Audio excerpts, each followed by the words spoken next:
இடத்துக்கு போனாக்கா நல்லா குணமாயிடும். அப்படி இல்லை, அதாவது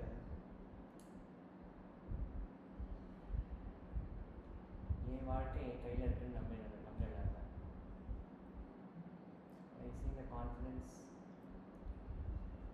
நான் சொல்றது புரியுதா?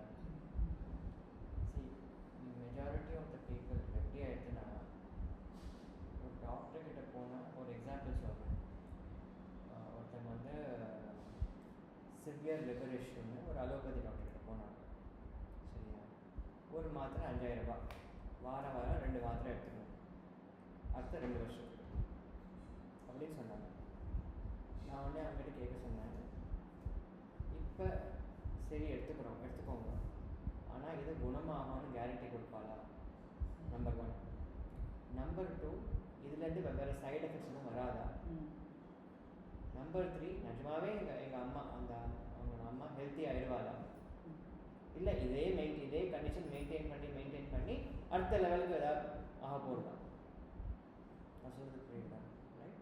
இது ஒரு தாட். இப்போ உங்களுக்கு மருந்து மாத்திரை இல்லாமல் எப்படி இருந்தது உங்களாலேயே,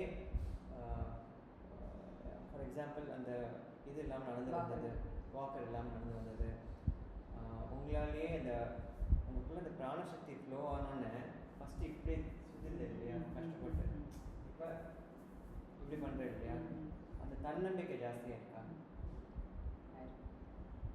அதுதான். ஸோ அந்த என்னால் என் வாழ்க்கையை இனிமேல் வாழ முடியும் வித்தவுட் டிபெண்டன்சி. அதான் அவர் சொன்னால் இந்த மாதிரி நீங்களாம் வேணா ஊருக்கு போயிட்டு வாங்கன்னு சொல்லிட்டாரு.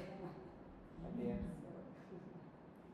So anyways, I don't think I can add anything here, but the ability for others to heal themselves and lead a life of dignity, even when they cross such a